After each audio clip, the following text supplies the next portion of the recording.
Hello dear students, NEET 2025 വേണ്ടിയിട്ട് നിങ്ങൾ biology എങ്ങനെ പ്രിപ്പയർ ചെയ്യണം എന്ന് പറയാൻ വേണ്ടിയിട്ടാണ് ഈ വീഡിയോ ചെയ്തിരിക്കുന്നത്. അപ്പോൾ നമ്മുടെ വീഡിയോസിൽ നമുക്ക് ഫിസിക്സ് എങ്ങനെ പഠിക്കണം, അതേപോലെ തന്നെ കെമിസ്ട്രി എങ്ങനെ പഠിക്കണം എന്ന് വന്നിട്ടുണ്ട്. And the most important subject in NEET is biology. കാരണം നിങ്ങൾക്ക് ഏറ്റവും കൂടുതൽ മാർക്ക് സ്കോർ ചെയ്യാൻ പറ്റുന്നതും ഏറ്റവും കൂടുതൽ വെയിറ്റേജ് ഉള്ള സബ്ജക്റ്റുമാണ് എന്ത്, ഈ പറയുന്ന ബയോളജി എന്ന് പറയുന്നത്. ഓക്കെ, അപ്പോൾ ബയോളജി നിങ്ങൾക്ക് എത്ര ക്വസ്റ്റ്യൻസ് ആണ് സാധാരണഗതിയിൽ നീറ്റിൽ ചോദിക്കാറ്? നിങ്ങൾക്ക് എന്തെങ്കിലും ഒരു ഐഡിയ ഉണ്ടോ? നീറ്റിൽ സാധാരണഗതിയിൽ എത്ര ക്വസ്റ്റ്യൻസ് ആണ് ബയോളജിയിൽ നിന്ന് വരാറ്? നിങ്ങൾക്ക് 100 ക്വസ്റ്റ്യൻസ് ആണ് ബയോളജിയിൽ നിന്നുണ്ടാവുക. But you doesn't have to write the 100 questions. നിങ്ങൾ എന്ത് ചെയ്താൽ മതി? 90 ക്വസ്റ്റ്യൻസിന് നിങ്ങൾ ആൻസർ ചെയ്താൽ മതി. 90 ക്വസ്റ്റ്യൻസിന് നിങ്ങൾ ആൻസർ ചെയ്ത് കഴിഞ്ഞാൽ you will be having scoring mark of 360, അല്ലെ? 360 മാർക്ക് നിങ്ങൾക്ക് നേടിത്തരുന്നത് ബയോളജി തന്നെ ആയിരിക്കും. And the easy method is, നിങ്ങൾക്ക് ഈ പറയുന്ന 360-ൽ 360 മാർക്കും ഈ പറയുന്ന ബയോളജി എന്ന് പറഞ്ഞ സബ്ജക്റ്റിൽ നേടാൻ പറ്റും. അത് അത്രയ്ക്ക് ഈസിയാണ്. കാരണം എന്താണെന്നുള്ളതാണ് ഈ വീഡിയോയിൽ നമ്മൾ ഡിസ്കസ് ചെയ്യാൻ പോകുന്നത്. സോ ബയോളജി പഠിക്കാൻ തുടങ്ങുന്ന സമയത്ത് first you have to have an idea about the +1 and +2 syllabus, അല്ലെ? ഇപ്പൊ +1 ആൻഡ് +2 സിലബസ് നിങ്ങൾ എടുക്കുകയാണെന്നുണ്ടെങ്കിൽ +1-ലും +2-ലും കൂടെ നമുക്ക് എത്ര ചാപ്റ്റേഴ്സ് ആണ് ടോട്ടലി പഠിക്കാനുള്ളത്? കുറച്ചു കാലം മുമ്പ് വരെ NCERT ടെക്സ്റ്റ് ബുക്കിൽ +1-ൽ നമുക്ക് 22 ചാപ്റ്റേഴ്സ് ഉണ്ടായിരുന്നു. അതിൽ 3 ചാപ്റ്റേഴ്സ് കട്ട് ചെയ്ത് ഒഴിവാക്കി. ഓക്കെ, 3 ചാപ്റ്റേഴ്സ് കട്ട് ചെയ്ത് ഒഴിവാക്കിയപ്പോൾ ഇപ്പൊ നമുക്ക് 19 ചാപ്റ്റേഴ്സ് ആണ് പഠിക്കാനുള്ളത്. അതേപോലെ തന്നെ നമ്മുടെ +2-ൽ നമുക്ക് 16 ചാപ്റ്റേഴ്സ്, 16 ചാപ്റ്റേഴ്സ് പഠിക്കാനുണ്ടായിരുന്നു. അതിൽ നിന്നും 3 ചാപ്റ്റേഴ്സ് കട്ട് ചെയ്ത് ഒഴിവാക്കി. അങ്ങനെ നമുക്ക് 13 ചാപ്റ്റേഴ്സേ അവിടെ പഠിക്കാനുള്ളൂ. അപ്പൊ ടോട്ടലി യു ആർ ഹാവിംഗ്, ഈ പറയുന്ന +1-ലാണെങ്കിൽ 19 ചാപ്റ്റേഴ്സും അതേപോലെ തന്നെ +2-ലാണെങ്കിൽ നിങ്ങൾക്ക് 13 ചാപ്റ്റേഴ്സും ആണ് പഠിക്കാനുള്ളത്.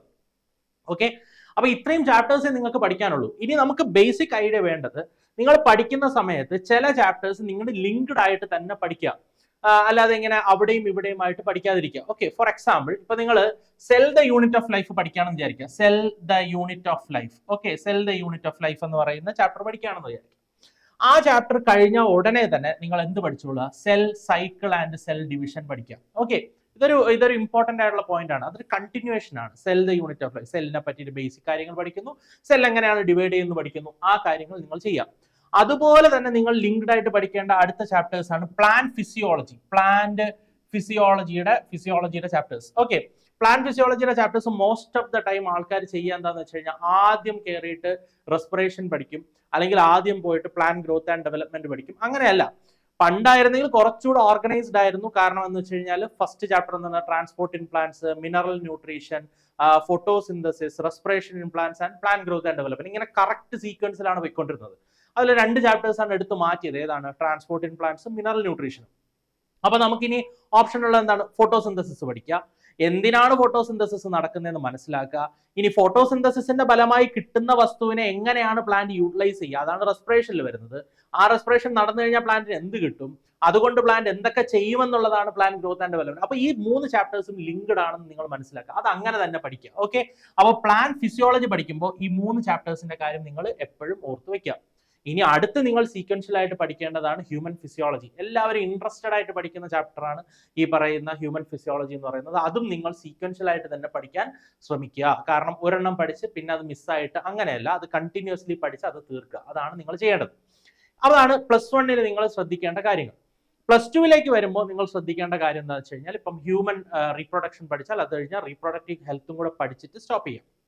ഓക്കെ, പണ്ടായിരുന്നെങ്കിൽ നമുക്ക് ഈ പറയുന്ന എന്താണ് ഫസ്റ്റ് ഒരു ചാപ്റ്റർ ഉണ്ടായിരുന്നു, അതിപ്പോ ഇല്ല. നമുക്ക് sexual reproduction, flowering plants next പഠിക്കണം. പിന്നെ അത് കഴിഞ്ഞാൽ ജനറ്റിക്സിന്റെ 2 ചാപ്റ്റേഴ്സും പഠിച്ചു തീർക്കുക.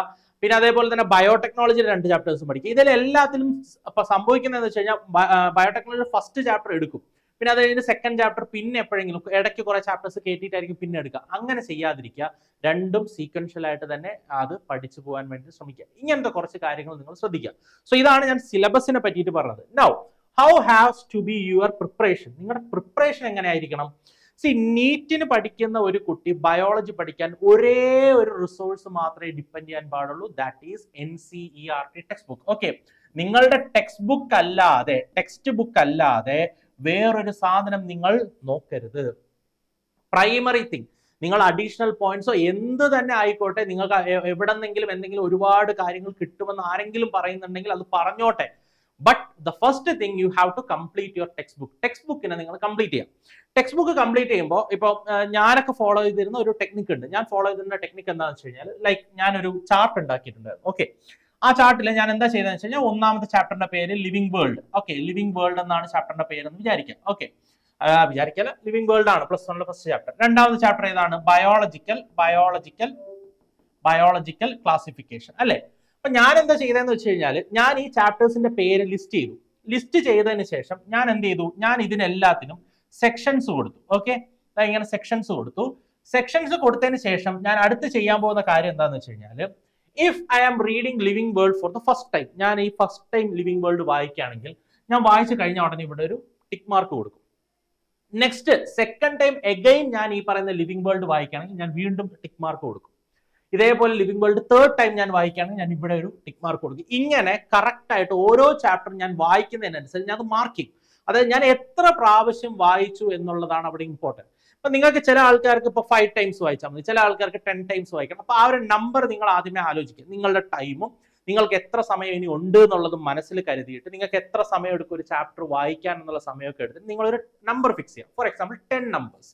എല്ലാ ചാപ്റ്റേഴ്സും ഞാനൊരു 10 പ്രാവശ്യം വായിക്കും. ഈ വായിക്കുക എന്ന് പറയുമ്പോഴത്തേക്ക് നിങ്ങൾ അതിൽ മുഴുകി ഇരുന്ന് വായിക്കുക എന്നല്ല ഞാൻ പറയുന്നത്. First time reading should be meticulous. നിങ്ങൾ ആദ്യം വായിക്കുന്ന വായന ഭയങ്കര മെറ്റിക്കുലസ് ആയിരിക്കണം. അതായത് ഓരോ പോയിന്റും എടുത്ത് പറഞ്ഞ് അതേപോലെ അതിൽ നോട്ട് ചെയ്ത് വെക്കേണ്ട കാര്യങ്ങളൊക്കെ എന്താണ് ചെയ്ത് അതിൽ മാർക്ക് ചെയ്യേണ്ട കാര്യങ്ങളൊക്കെ മാർക്ക് ചെയ്ത് അതേപോലെ ടൈം എടുത്ത് വായിക്കേണ്ടതാണ് ഫസ്റ്റ് റീഡിങ്. സെക്കൻഡ് റീഡിങ് തൊട്ട് നിങ്ങൾ എന്താ ചെയ്യേണ്ടതെന്ന് വെച്ചാൽ നിങ്ങൾ പരിചയപ്പെടുകയാണ്. ഈ ടെക്സ്റ്റ് ബുക്കിനെ വീണ്ടും വീണ്ടും കണ്ട് പരിചയപ്പെടുക. അപ്പൊ നിങ്ങളൊരു ഫാസ്റ്റ് റീഡിങ് നടത്തുക, വായിച്ച് പോവുക, വീണ്ടും വായിക്കുക. മൾട്ടിപ്പിൾ ടൈംസ് ഒരു ചാപ്റ്ററിനെ കാണുക എന്നുള്ളതാണ് ഇതിലെ ഇമ്പോർട്ടന്റ് പോയിന്റ് എന്ന് പറയുന്നത്. കാണുന്നതിനനുസരിച്ച് നിങ്ങൾ എന്ത് ചെയ്യുക, ടിക്ക് ചെയ്തുകൊണ്ടേയിരിക്കുക. ടിക്ക് ചെയ്ത് കഴിഞ്ഞാലുള്ള ഗുണം എന്താണെന്ന് വെച്ച് കഴിഞ്ഞാൽ ഫൈനലി നിങ്ങൾ എക്സാമിലോട് അടുക്കുന്ന സമയത്ത് your confidence level will be going high. കാരണം എന്താ, നിങ്ങൾ ഇത്രയും പ്രാവശ്യം വായിച്ചിട്ടുണ്ട് ഈ ചാപ്റ്റർ. ലിവിംഗ് വേൾഡ് എന്ന് പറയുന്ന ചാപ്റ്റർ നിങ്ങൾ 10 പ്രാവശ്യം വായിച്ചിട്ടുണ്ട്. Then why should you bother? നിങ്ങൾ എന്തിനു ബോദർ ചെയ്യണം ഈ പറയുന്ന എക്സാമിനെ? കാര്യമില്ല. കാരണം എന്താ, നിങ്ങൾ ഇത്രയും പ്രാവശ്യം വായിച്ചതാണ്, നിങ്ങൾ കോൺഫിഡന്റ് ആയിരിക്കും. നിങ്ങൾക്ക് എക്സാം എഴുതുമ്പോൾ ആ കോൺഫിഡൻസ് കിട്ടും. എക്സാമിന്റെ തലേ ദിവസമാണെങ്കിൽ പോലും ഈ പേപ്പർ എടുത്ത് നിങ്ങൾ നോക്കുമ്പോൾ തന്നെ നിങ്ങൾക്ക് ഭയങ്കര കോൺഫിഡൻസ് ആയിരിക്കും. കാരണം എന്താ, എല്ലാ ചാപ്റ്റേഴ്സും ഞാൻ ഇത്ര തവണ വായിച്ചിട്ടുണ്ട് എന്നുള്ള ആ കോൺഫിഡൻസ്. സോ ഈ ഒരു ടെക്നിക്ക് നിങ്ങൾ ഫോളോ ചെയ്ത് കഴിഞ്ഞാൽ NCERT ബുക്ക് നിങ്ങൾ വായിക്കുന്നത് അറ്റ്ലീസ്റ്റ് നിങ്ങൾ എന്താണ് ഈ പറയുന്ന കാര്യം ചെയ്യാൻ വേണ്ടിയിട്ട് നിങ്ങൾ എന്ത് ചെയ്യും, ഫോഴ്സ്ഫുള്ളി വായിക്കും. നിങ്ങൾ മൾട്ടിപ്പിൾ ടൈംസ് വായിക്കും, ടെക്സ്റ്റ് ബുക്കിനെ കാണും. അങ്ങനെ മാത്രമേ നിങ്ങൾക്ക് നീറ്റിൽ ഈ പറയുന്ന ബയോളജി എന്ന് പറയുന്ന സബ്ജക്റ്റിൽ സ്കോർ ചെയ്യാൻ പറ്റുള്ളൂ. Multiple times reading the NCERT text book. Okay, so ഇതാണ് നിങ്ങൾ ചെയ്യേണ്ട ഫസ്റ്റ് തിങ്. ഇനിയും നിങ്ങൾക്ക് എന്തെങ്കിലും എന്താ പറയാ, നിങ്ങൾക്ക് സജഷൻസോ അല്ലെങ്കിൽ എന്തെങ്കിലും ഡൗട്ട്സോ എന്നുണ്ടെങ്കിൽ നിങ്ങൾക്ക് ചോദിക്കാം. ഇനിയും ഇതിൽ ടെക്നിക്സും ട്രിക്സും ഒക്കെ ഉണ്ട്. അതൊക്കെ നമുക്ക് നെക്സ്റ്റ് ഒരു വീഡിയോയിൽ എടുക്കാം. അതുവരെ സ്റ്റേ ട്യൂൺഡ് ആൻഡ് നന്നായിട്ട് പഠിക്കുക, നന്നായിട്ട് പ്രിപ്പയർ ചെയ്യുക. Thank you.